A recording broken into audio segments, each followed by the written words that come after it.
I'm Tyler Jones, and you're watching the Oklahoma City Thunder Squad Show. And on today's program, I'm going to tell you why that there's no need to panic after the loss to the San Antonio Spurs on Saturday night. No changes necessary to the starting line.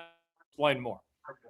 I'm Rylan Stiles, and I'm going to tell you why I'm buying the hype in this Thunder-Spurs rivalry. I'm Jeremy Lamb. I'm going to talk about how they should bounce back. This is Locked On's Thunder Squad Show, the twice-a-week show where Thunder talk gets real. No filters, no fluff, just raw takes, sharp opinions, and straight-up passion for the game, the way only Locked On Podcast Network knows how. Let's drop some dimes and squad up. The Thunder Squad Show starts now. What's good, everybody? Tyler Jones here. Welcome in to the Oklahoma City Thunder Squad Show, part of the Locked On Podcast Network, now the #1 sports podcast network. And, folks, we are pleased to tell you that today's episode is brought to you by FanDuel. If you want to be right in the middle of the action this season, visit FanDuel.com and place NFL live bets all season long. Check them out today.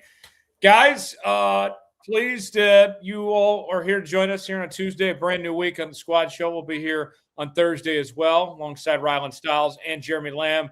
Guys, let's begin. Now, where does this team go from here after the loss to the San Antonio Spurs? A surprise, to say the least, on Saturday night. There's already questions about if there needs to be changes to the lineup of sorts with the way that they struggled defending Victor Wembanyama, and also now guys getting healthier. Could we see some adjustments being made? And one thing that we've talked about in the past was, could we see more of Chet playing the center position and maybe Isaiah Hartenstein comes off the bench? Could we see more of Cason Wallace with the starters potentially going forward? Mark Daigneault talking about this just yesterday. He had said the following statement and kind of kept it pretty vague for the most part of what he had to say. All I'll say is we've benefited from fluidity and keeping things open. So kind of a non-answer, but with that said, let's start with you, Jeremy. The Thunder, we know that they're a good basketball team. They've gotten off to a terrific start here. Sure, it didn't go the way they wanted to against San Antonio, but there's no reason to panic and just change everything up right after one game. Yeah, when you're a great team, they was on a winning streak, they're defending champs. When you're a great team, one loss feels like 10 losses. So, yeah, it's no reason to panic. They got 2 losses on the season. At the end of the day, their starting 5 is solid. Everyone knows their role. I feel like everyone knows when everyone's healthy, everybody comes back, how things are going to go. But to just switch the lineup, that didn't work the first time he tried it. So I think he should give it a little more time, and give them some more time together. But I will say maybe they will play less time with them all on the floor at the same time. A lot of people can step up. A lot of people can take over games offensively, defensively, whatever it is. So maybe they play less time together, but yeah, I wouldn't just switch it up after one loss. They're having a great season. Rylan, let me ask you this. As somebody that has watched more Thunder basketball, I think, than anybody out there, from your vantage point and your perspective, what do you think is Oklahoma City's best 5 lineup right now? Yeah, I think that whenever you look at this and you weren't worrying about matchups, it would be their current starting 5 of Shea and Lou and J-Dub and Chet and Ihart. I think that they all bring such a unique option for the Thunder on the floor, but they're also your 5 most talented players, and they do cohesively work together, as you've seen throughout the course of the last 2 seasons now. And I think that is your starting 5. Now, to Jeremy's point, I wouldn't be so concerned about changing the starting 5 as much as who closes the game to me is way more important than who starts the game and who gets introduced with the PA and all the pomp and circumstances, and how quickly you go to your bench, especially having such a deep and talented bench like Oklahoma City does. That can change matchup to matchup. And it's very similar to last year's postseason. Like, it got they got all the attention when Mark did change the lineup in game 1 of the finals. But in the Western Conference Finals, he started in that 5-game series, that starting lineup the entire time. But if you really dive into the minutes and the possessions, that starting 5 did not play as many minutes as you would typically expect a starting group to. He was quick to go away from it, and he was quick to change up the rotation. And like, you can do that without drawing attention to it.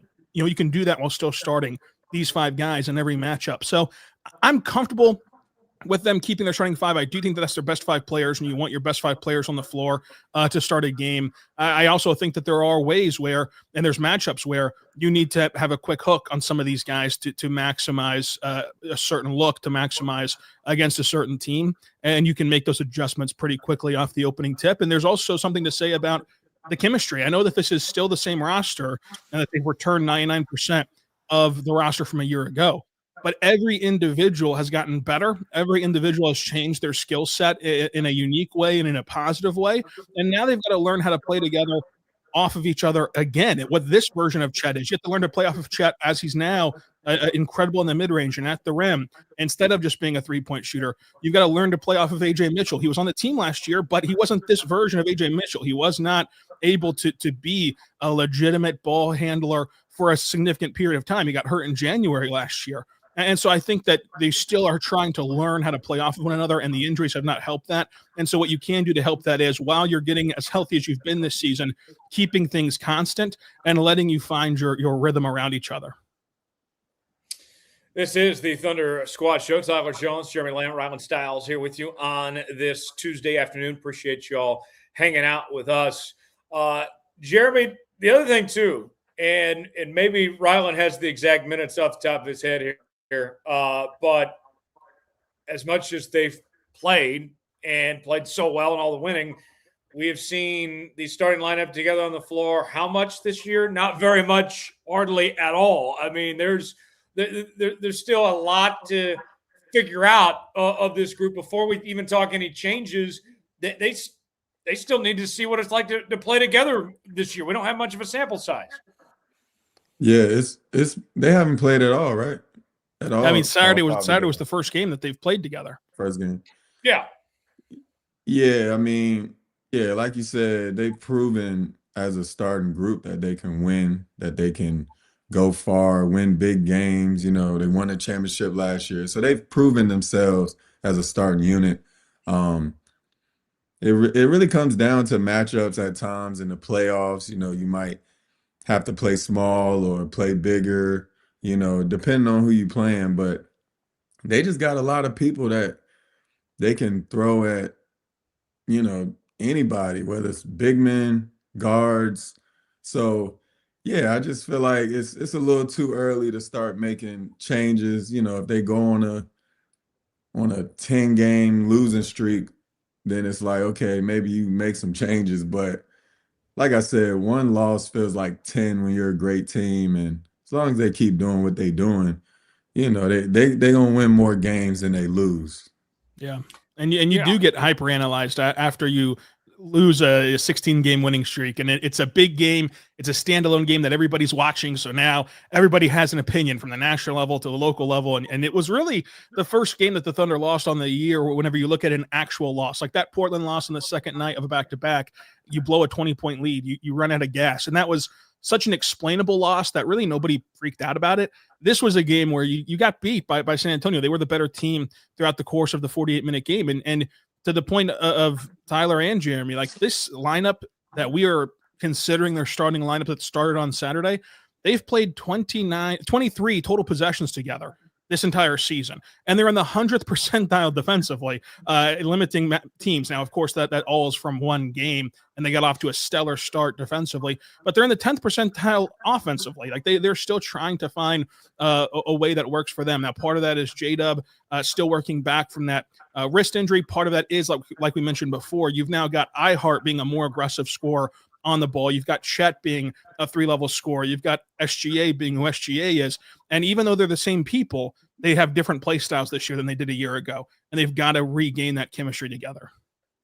Yeah, it's going to take time. It's not going to be overnight that this group is going to get on the same page and be there. And I think that it will pay off in due time for this Oklahoma City Thunder team. With that said, when we look at where this group kind of goes from here, what I would add, Jeremy, is that, if your lineup is off, if you have a night like what we saw on Saturday where they just weren't able to put up shots, I think that you also can't hesitate on the flip side of things of we're going to adjust quickly, of making the change, whether it's, we're going to bring in Caruso or Isaiah Joe or something like that, being willing to adapt. And I'll say to Dag's credit is that, like, he has shown that ability to adapt as well, though, if historically speaking, if they weren't necessarily, gelling or getting off the start they're looking for from this group. Yeah, but it's two sides to it as well, because there might be some games where it's like, all right, we got to switch the lineup now. We don't got no energy. They not flowing, whatever it is. But I think one thing that Daigneault does great is he always lets his players play through mistakes. He gives them all like a long rope. Some people not going to play as much, regardless, just because, they're starters and they're bench players, whatever. But when people come in that haven't played a lot, whatever it is, he lets them play through mistakes, and definitely does that with the starters. So I wouldn't be too quick to just switch stuff up. People not having to look over their shoulder, wondering if he's going to pull them out if they make a mistake or whatever. I think that's one of the strengths. So it's two sides to it. But if you got to make the adjustments at times in games, do it. But keep what y'all got going, because it's worked and everybody's comfortable out there. Yeah, for sure. And what I would say, Rylan, we've talked about the competition between these players when it comes to playing time and for minutes. But, if there are any changes, or if they do adjust things, it seems like that for the most part in this, year or two stretch, that these guys have been willing to listen to what Dag's preaching and make those said changes that it seems like everybody's got the team's best interest in mind to figure out what they need to do. Yeah, I mean, this is a selfless group where, Cason Wallace is playing the best basketball of his career right now. It's only year 3, but still the statement remains, and he was in that starting lineup every game until Saturday, and it did not deter him from coming out there Saturday and playing great basketball on the defensive end and being bought into this team's identity. And he talked about that on Monday at practice. Like, this team wants what's best for the entire unit. And Mark is in an interesting position, and he's walked this line very well throughout his tenure in Oklahoma City, even going back to Denver Game 5, the most pivotal game of this core's life together. Lou Dort starts out, 1 for 5 from 3, and ends up being the savior with 3 threes in the fourth quarter to win Game 5 and help you win that series. And it's because of the trust that he's built up in Mark, and Mark trusts him back. And so he was in another universe. A coach probably would have said, hey, it's not your night, Lou. You're a streaky shooter your whole career. This is where it's time to take you out and see if someone else can get it done. He kept that trust in Lou, and Lou rewarded that trust, and it kind of turned the whole game around. So Mark's been able to walk that line of finding trust in his players, but also not letting a game get away from you for the sake of trusting your players and going and pivoting to a different option. And it's a really hard line to trust, to walk, because you trust so many of these guys on the floor to do what they're supposed to do. But ultimately, you look at Isaiah Hartenstein, coming off the bench for the first time in Game 1 of the NBA Finals, the biggest stage that there is his NBA Finals debut. And afterward in the locker room, he was not pouting. He was not upset. He just said, you know what, I got to do whatever I can to help the team. And if Mark thinks that I can come off the bench and up the team, then I'm going to do that. And he played in that Game 1, played really well off the bench. And that's a hard adjustment to make, as Jeremy can speak to, of like when you're in versus out of the starting lineup and what your pregame work looks like and how you stay ready on the bench compared to, coming in cold off the bench compared to playing right away after the warmups. So, this team is willing to do whatever it takes to win. And they understand, because of their kind of rooting interest in one another. They understand how talented this team is and how everyone has a right to get in that starting lineup or to play more minutes or to have a longer role in any given game. And if they're going to play more minutes, someone has to not play as many minutes. And they kind of have that good rapport with each other to not let that cloud anything. Yeah, it's a great point. Guys, we're just getting started. We're one segment in. Up next, let's talk about the team that just lost to the San Antonio Spurs. Is a new rivalry brewing in the NBA between San Antonio and Oklahoma City? Victor Wembanyama weighed in on that. And we'll also talk about the potential rivalry going on between Chet and Wemby as well. We'll discuss all that and more as we continue here on the Thunder Squad Show. Thunder Squad Show continues. Tyler Jones here with you. Appreciate y'all being here with us. NFL Sundays move fast. One big play, and suddenly everything feels different. That's what makes live betting with FanDuel so exciting. You're not just watching the game, you're reacting to it in real time. With FanDuel, you can place bets as the action unfolds, every drive, every momentum swing, every highlight moment. Live betting is best when the game starts to shift. A receiver gets hot, a defense tightens up, or the momentum flips after a turnover. FanDuel lets you jump in to the moment. Live spreads and money lines adjust instantly. Player props update as guys heat up. You can bet next touchdown scores, drive results, totals, and more. It keeps you locked in every snap, every drive, every possibility. So if you want to be right in the middle of the action this season, visit FanDuel.com and place your NFL live bets all season long. FanDuel, the game moves fast, and so can you. FanDuel, proud partner of the Thunder Squad Show.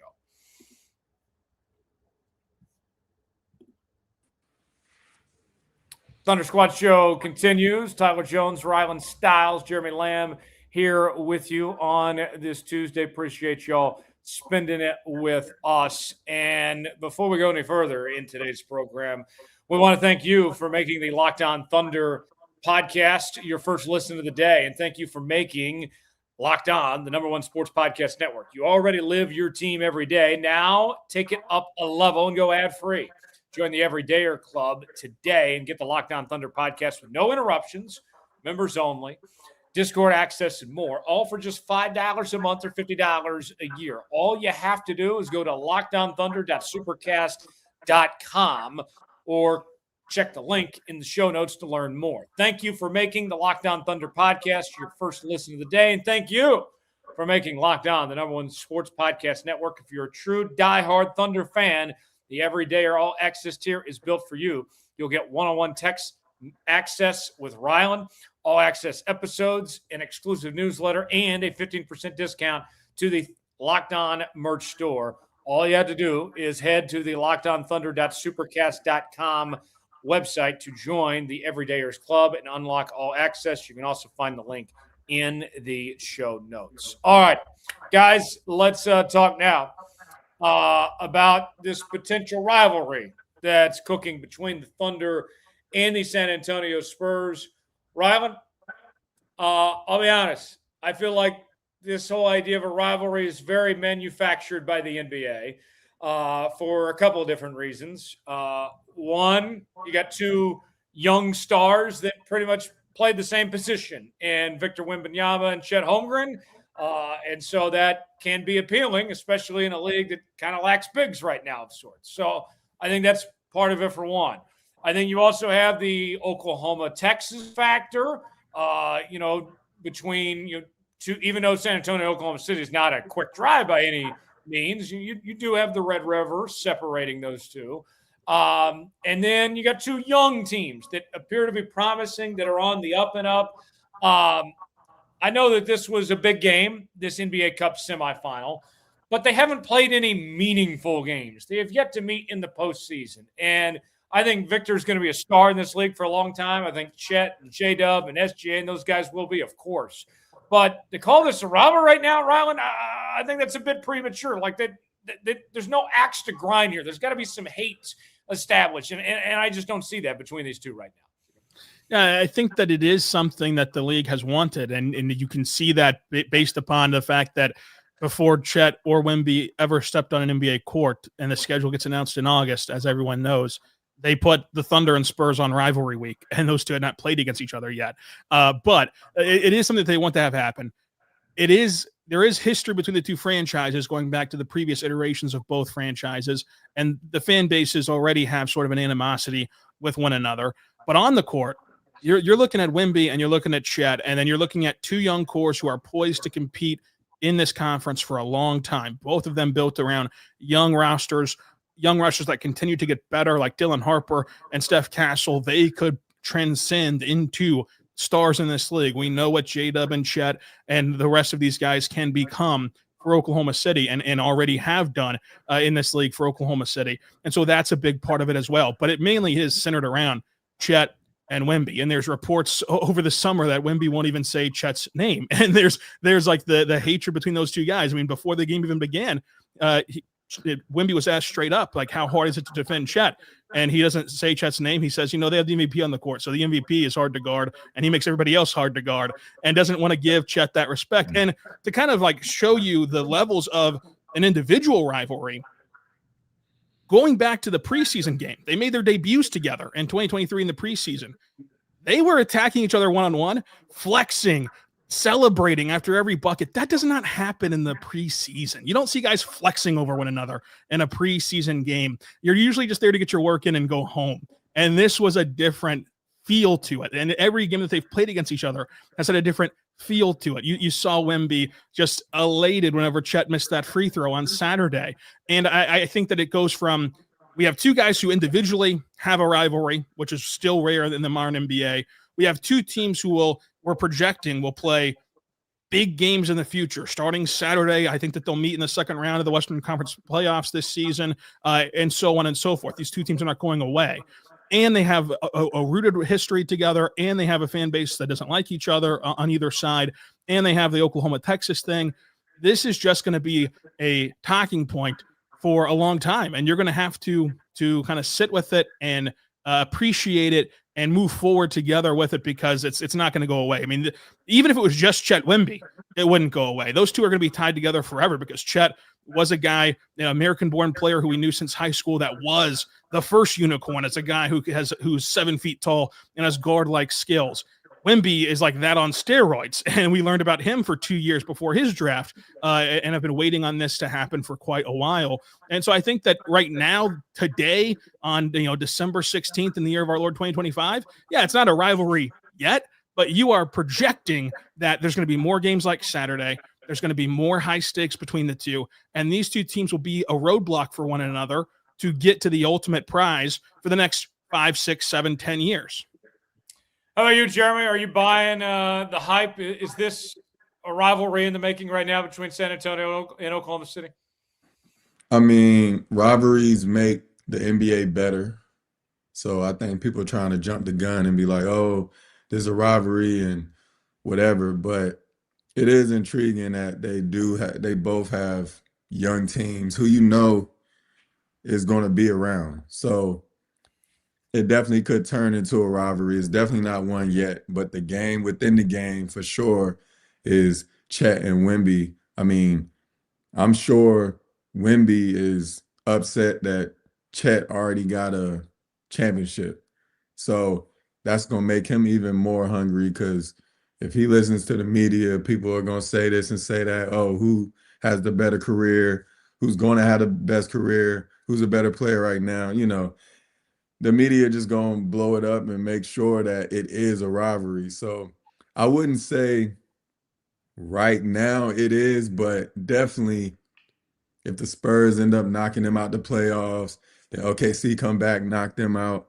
If that end up happening, it's going to be a real rivalry, and they're going to begin to hate each other, especially come playoff time. They just going to be, I think everybody on both sides going to be ready to play. And if it becomes a rivalry, it's definitely going to be good for the NBA, and it's just going to be a great for the fans as well. So it could be a rivalry, but right now people jumping the gun a little bit. Rylan, one of the things that I've seen about this is that, from the Spurs side of things, of them trying to make this a rivalry of sorts, is that kind of you alluded to it, that Chet kind of takes Wemby's thunder of sorts, in a sense that, hey, no one's disputing Wemby is the better player, but Chet's the one getting the championship ring that gets to be a part of this elite basketball team that's got all this going for him. And to me, like, I think when you look at Chet Holmgren, there's nothing to hate about the guy. I mean, he plays the game the right way, excellent defender, great shot blocker, great scorer, carries himself well. I mean, there's a lot to like about Chet Holmgren. But if you're a San Antonio Spurs fan, I think what might be fueling this rivalry for you is just a bit of jealousy. That's what it feels like. It feels like that they are the Spurs fan and those Wemby defenders, if you will, it's like the jealous girlfriend vibe is what I'm getting here. Yeah, I mean, like these two teams and these two players especially are going to be tied together forever. And the knock that you'll have on Chet is that he got to play with a much better team and isn't going to be the number one option the way that Wemby will be. Like if the Spurs ever win a championship, it'll be because Wemby is the number one option and he is the guy driving everything. Chet does not have to drive everything, but Chet's already gotten the success. He's been to the postseason twice and he's set records in the NBA Finals in Game 7 to help you win an NBA championship and has reached heights that Wemby hasn't gotten to yet. And I mean, to Jeremy's point, like Wemby in the summertime, like had the statement that Chet winning motivated him in a big way. And like he takes that on and understands that they're going to be together for a long time and competing together for a long time. And right, wrong, or indifferent, this is just the reality. Now, do I think it's fair to always compare the two together?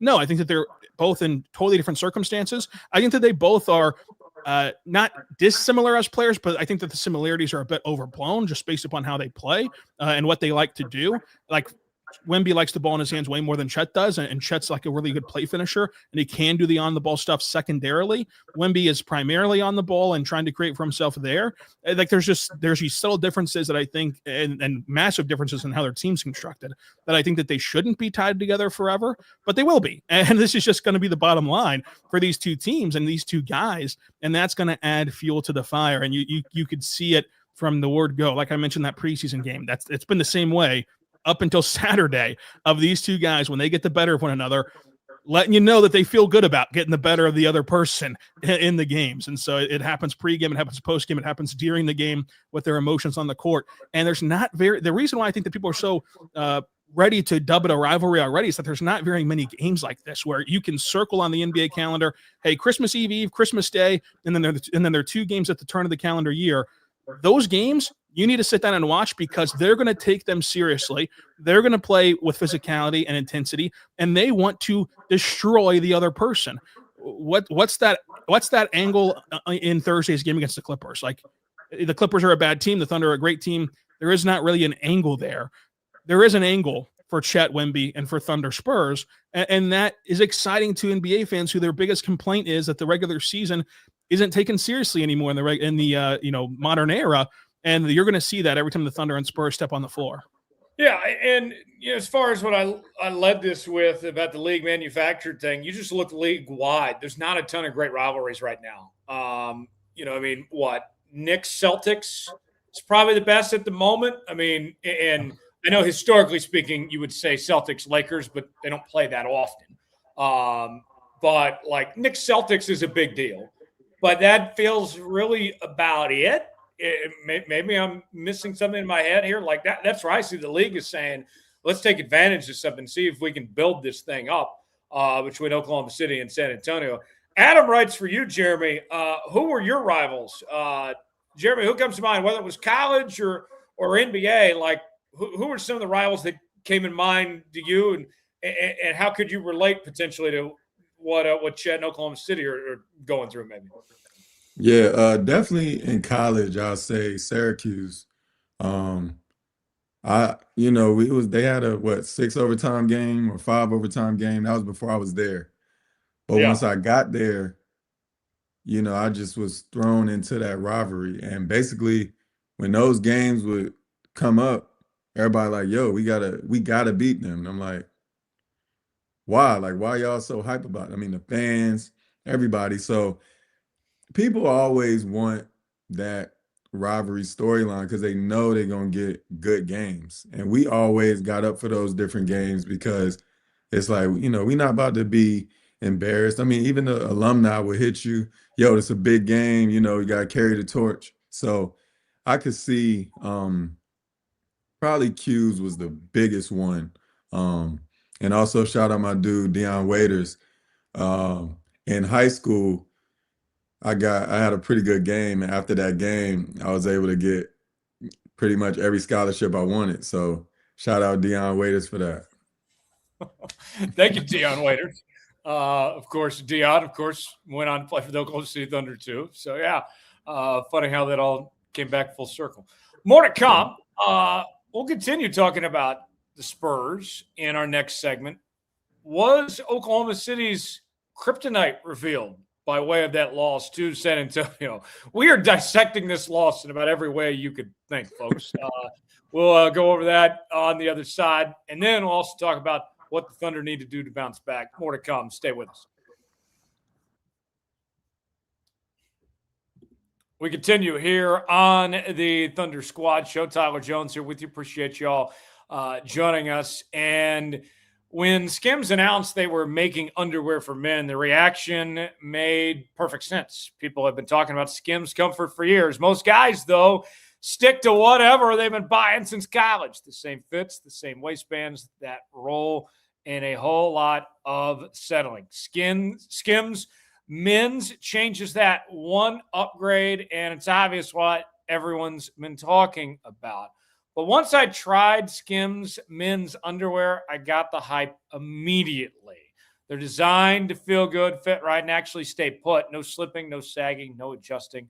Just genuinely great underwear that makes you feel comfortable and confident. And folks, they don't ride up, they don't lose their shape, and they hit exactly where they're supposed to on the thigh. Whether you're working, traveling, working out, or just hanging out at home, these feel better than anything you've used before. I honestly didn't expect underwear to be a game changer, but Skims completely surprised me. Shop Skims Men's now at skims.com.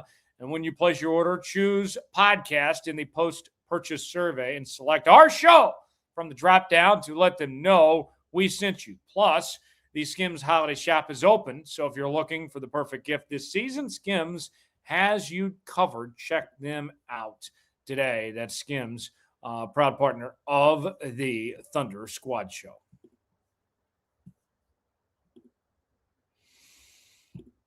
Welcome back to the Thunder Squad Show. Tyler Jones back here with you now. And we want to tell you about our friends at Wayfair.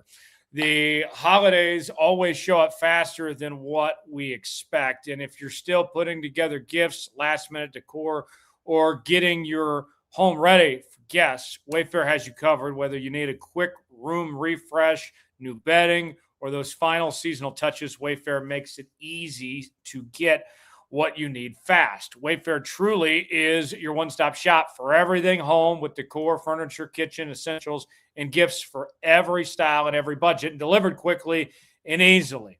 Their selection is huge: bedding, decor, kitchen gear, kids' room updates. I was able to find everything in one place. It's so easy to shop by style. It helps you pick pieces that actually fit your home instead of guessing. Get last-minute hosting essentials, gifts for all your loved ones, and decor to celebrate the holidays for way less. Head to wayfair.com right now to shop all things home. That's WAYFAIR.com. Wayfair, every style, every home. Check out Wayfair today. Welcome back. Thunder Squad Show. Jeremy Lamb, Rylan Stiles, Tyler Jones back here with you now. Kryptonite, great song by Three Doors Down. Also the topic of our third segment, as a lot of discussion. Has the kryptonite been revealed for the Oklahoma City Thunder? And that being a big lineup like we saw from Oklahoma City. The Spurs dominated inside, with Wemby coming off the bench on a minutes restriction, might I add you, on Saturday night, okay? And so then you think, okay, if it didn't go well in that circumstance, is that the recipe for beating this team, is with a big lineup of sorts? Is that a big weakness for Oklahoma City or not going forward from here?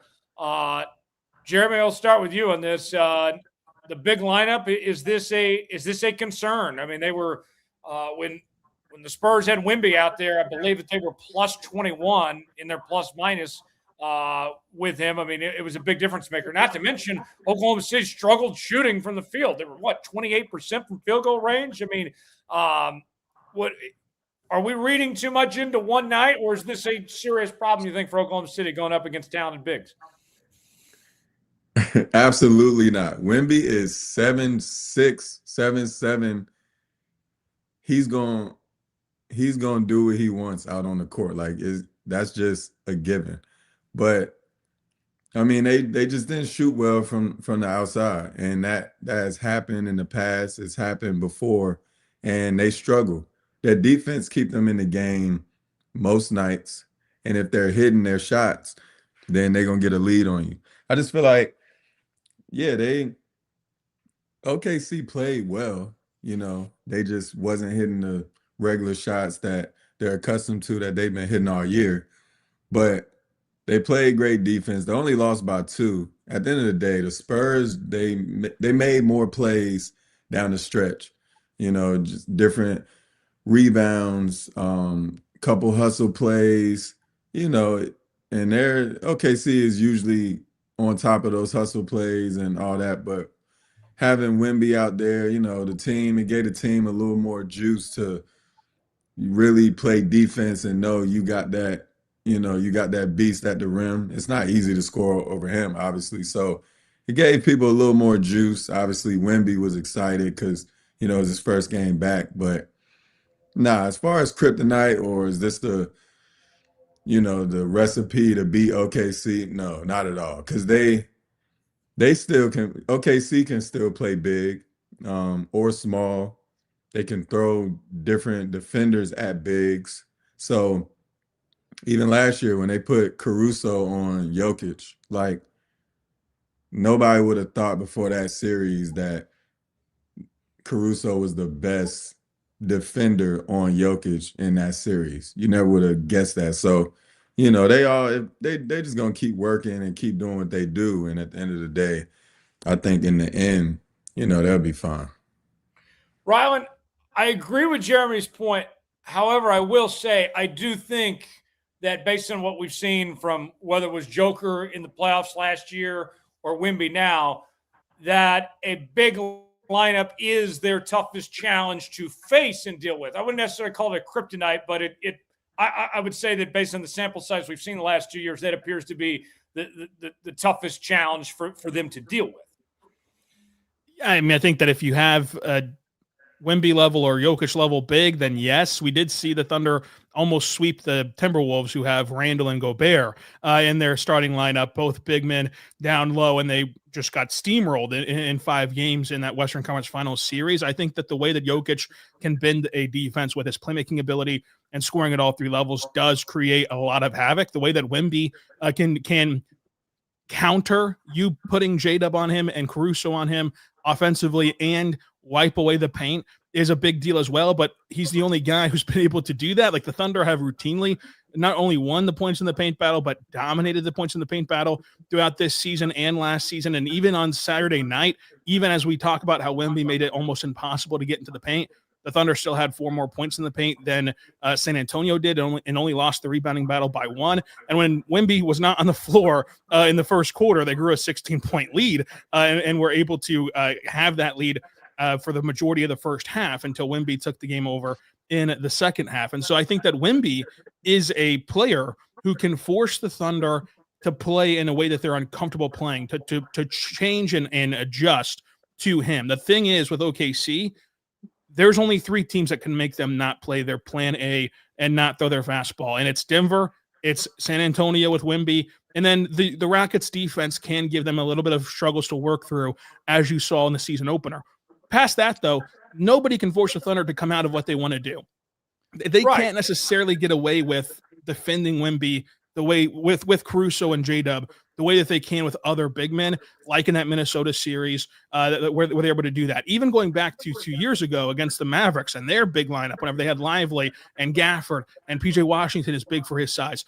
They won the Chet minutes in a big way. They just lost the bench lineup in a massive way because J-Will was not up to speed quite yet in that series. So I don't necessarily think that it's a common trend when it comes to just pure size. I think that it's skillful size with Jokic and Wemby, and there's not very many of those guys around the NBA. But I do think that whenever you do have a skillful big man on both ends of the floor for Wemby and on one end of the floor for Jokic, that is how you best set up to beat this team. And so it's not repeatable for other teams, but it is repeatable for Denver and for San Antonio to elongate a series or to win a series against Oklahoma City.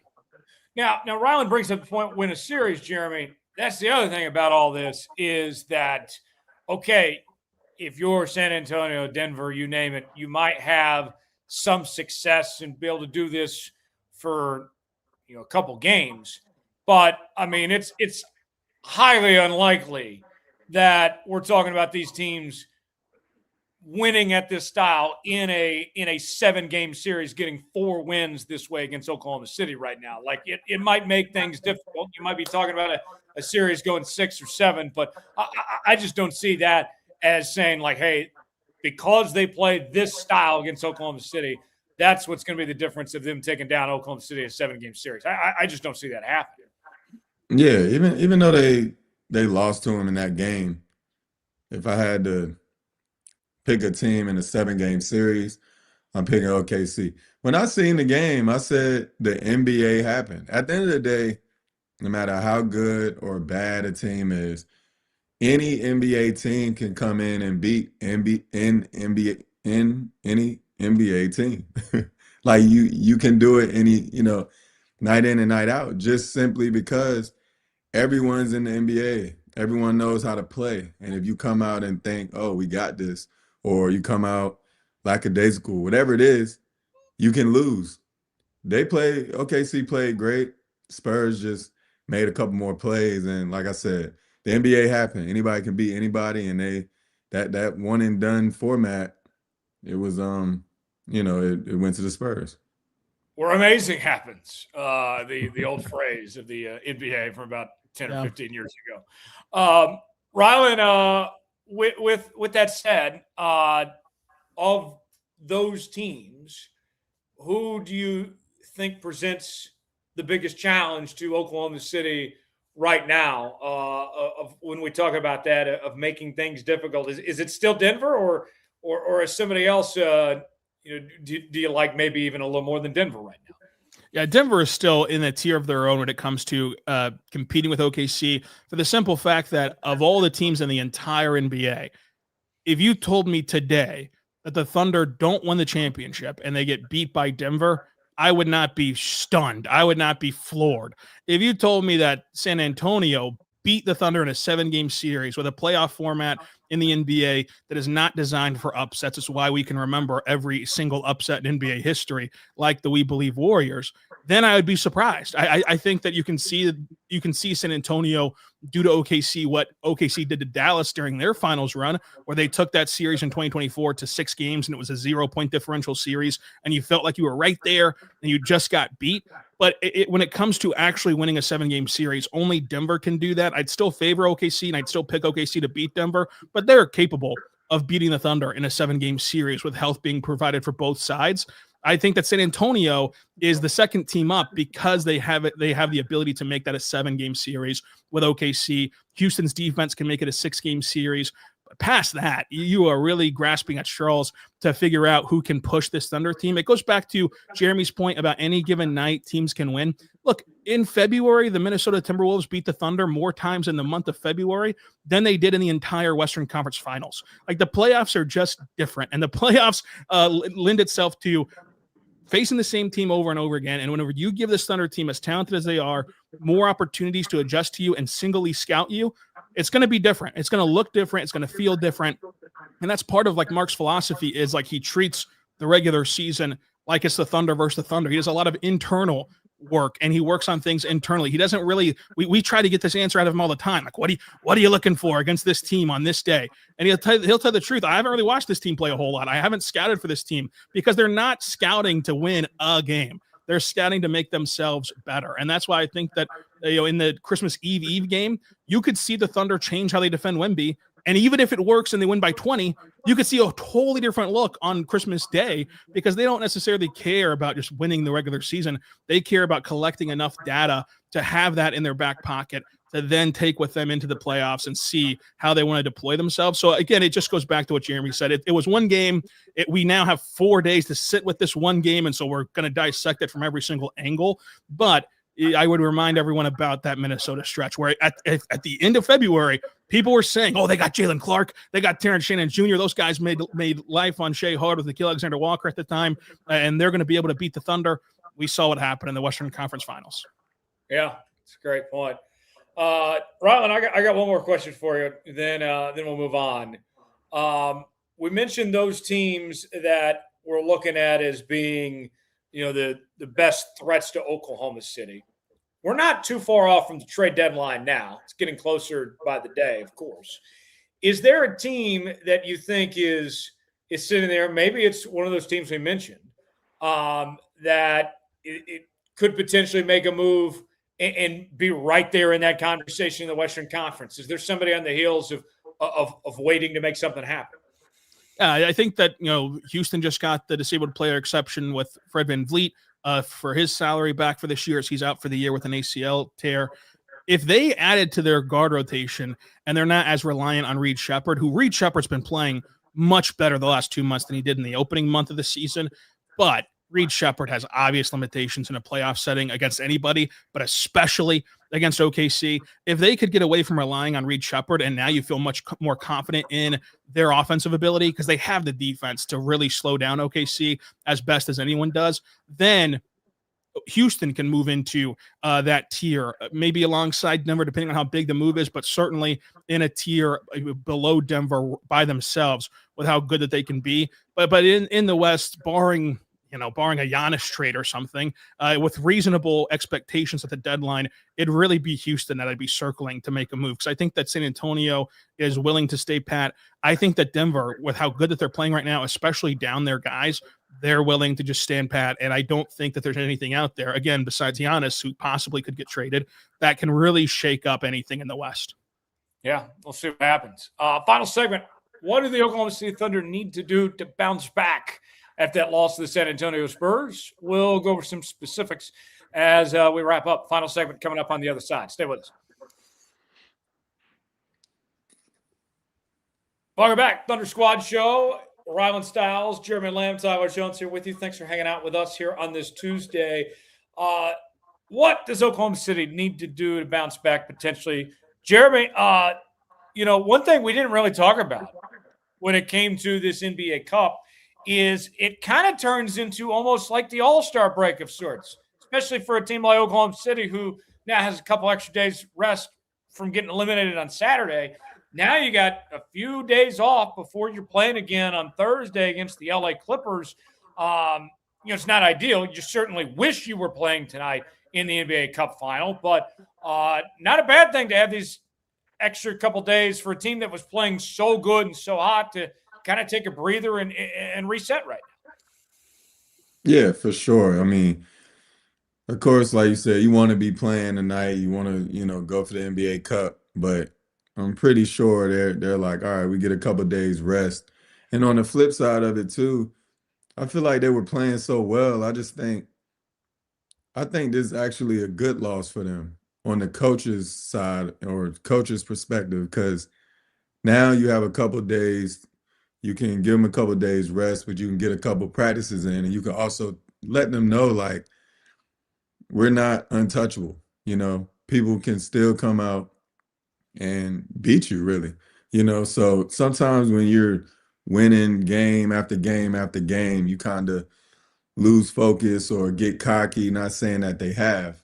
But when you're a coach, you got to find a way to keep your guys motivated, keep your guys ready. And I think with this loss, obviously you never want to lose a game, but it's the NBA. You're going to lose some, and it's about how you come back from it. So I think these couple of days is good. They get a little rest. They probably got some good practice days in, and then, just be who they are, be themselves. They been playing great. Don't overreact. Just keep doing what you do. I mean, last year, they went down in playoff series and stuff, and they all was calm and just got back to work. So I think, one loss, cool. It's a good teaching perspective from the coach's side, but from the player's side and as a whole organization, keep doing what you do. Keep your treatment, keep getting your extra shots, just staying on top of the things that you can control, and everything will be fine. Yeah. Rylan, specifically, what do you think the Thunder are going to be looking to do differently, looking to bounce back after that loss here? Yeah, I think that to Jeremy's point, like you can learn a lot more from a loss than you can from a win. That's been what J-Dub has said. That's been what this team has said. They can't hang their hat on being 24-2. They can't rest, knowing that they lost this game and kind of treat it as no big deal. They're going to be back. I think that the biggest thing moving forward is going to be how can they gain continuity, especially in that secondary lineup without Shea. Like those guys are very talented. They've all made improvements.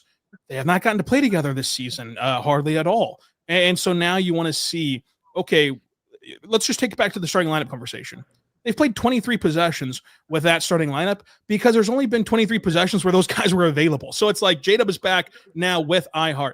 Do you want to pair them together in that secondary lineup, or would you rather pair Chet with J-Dub? And you've got to find these things out in the next few weeks and, of course, the next few months leading into the postseason. And this is where the break really comes in handy, is because they got to do a full-blown practice on Monday. They're going to get to do a practice on Wednesday. And as Jeremy knows, like there's certain years where the All-Star break isn't really a break, especially if you get that Thursday game coming out of it. Because if you go to All-Star weekend, you're there right after a game that you play on Thursday to end the first half of the year. Then you're in that city for 3 straight days, and then you have 3 days off until that Thursday game to get right back to it. They've had 4 days off now heading into this back-to-back with the Clippers and Timberwolves. That recovery period, which I think can be really beneficial for them, even just off the court, just in the film study of trying to learn who they are and learn what they're going to try to accomplish moving forward with as healthy as they've ever been. They're only waiting on Isaiah Joe to get back from a knee contusion. Like this team is going to, I think, take this and maximize this opportunity to get better. And I think that they will bounce back in a big way. Well, Jeremy, with this being new, this NBA Cup, it's a different circumstance of, like if you get eliminated in the playoffs and you see somebody else, still playing, those other teams out there, your season's over with, and you're saying to yourself like, oh, we'll get back next year.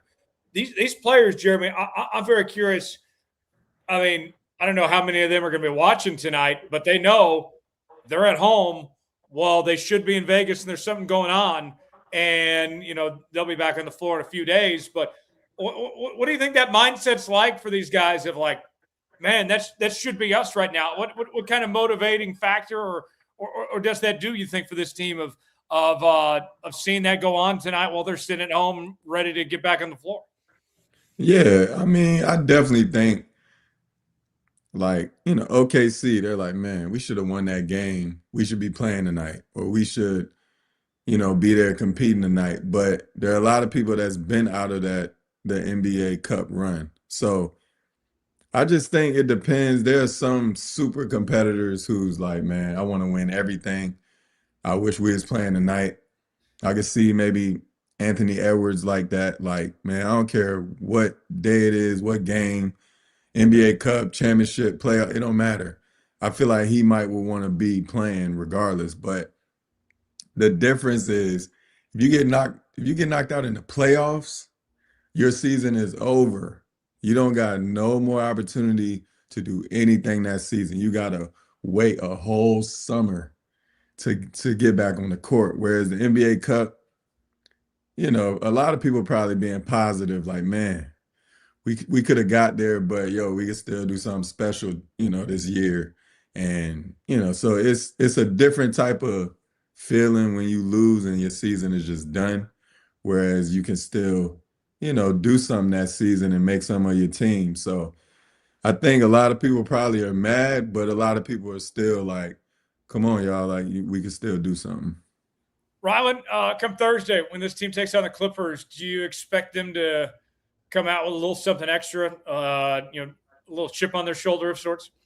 Yeah, I think so. I mean, you've seen even Alex Caruso on social media talking back to some trolls on Twitter. Like they're hearing everything, they're seeing everything that's said about them after a measly loss and being 24-2 right now. And I think that you also look at Shea, and I mean, he said it in the Netflix Starting Five documentary that he gets up to play the Clippers. Well, this is a huge game against the Clippers coming off of a loss. They've been so good the last 2 seasons, including this one, of not letting one loss turn into 2. And parlaying a loss into another winning streak. So I think that this is a great opportunity for them to do so against the Clippers, and then head up to Minnesota on Friday on the second night of a back-to-back and see what they can do there.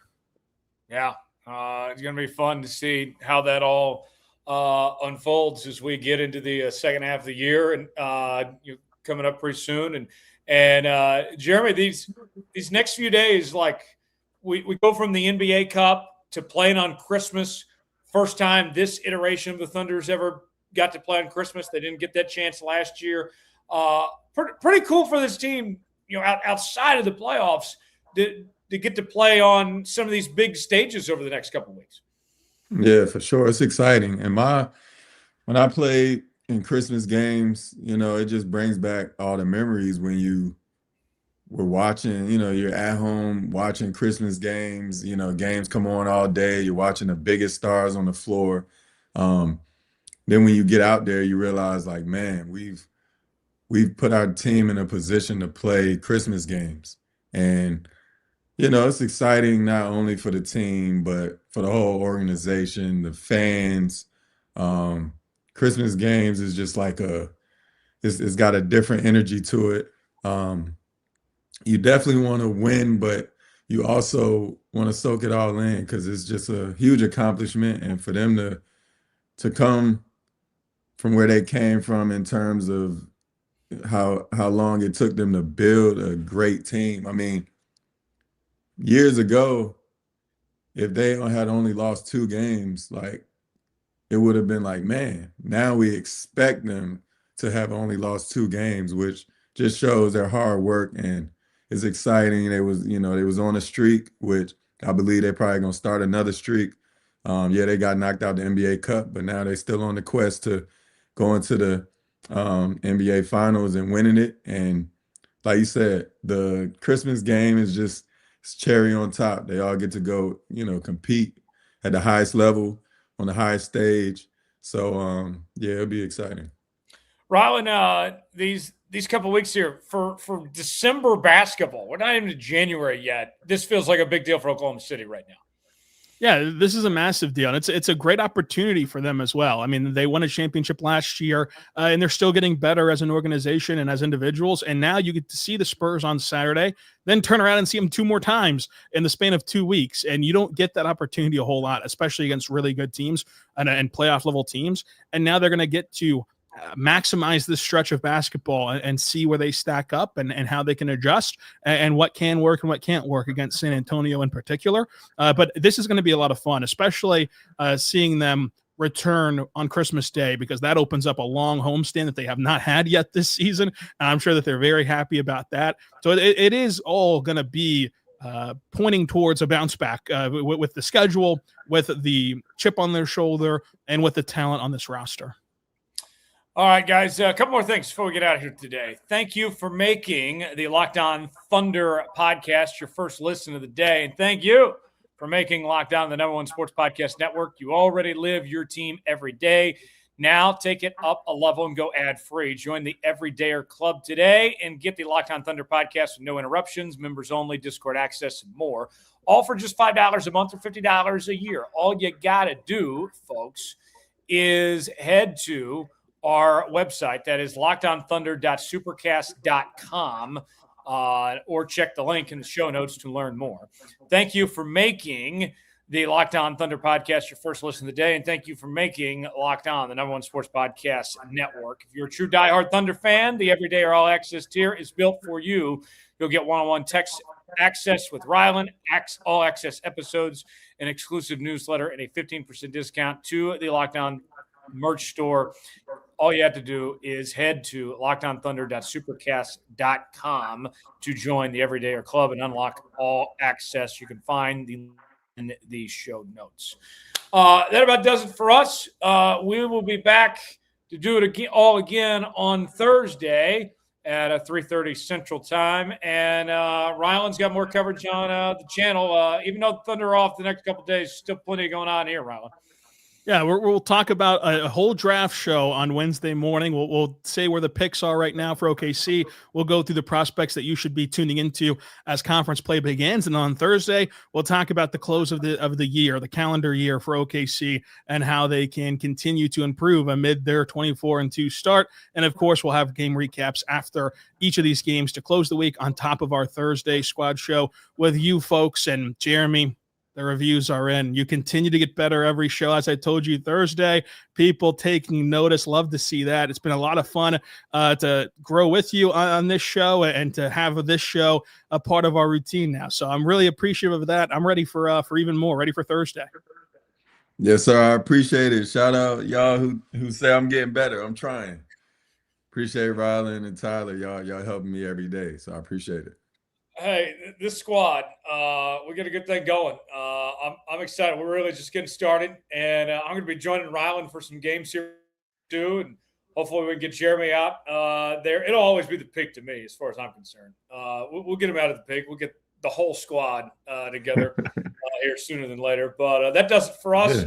Yeah. We will see you on Thursday, 3:30 Central Time for Jeremy Lamb and Rylan Stiles and Tyler Jones. Thanks for joining us. Have a great day, everybody.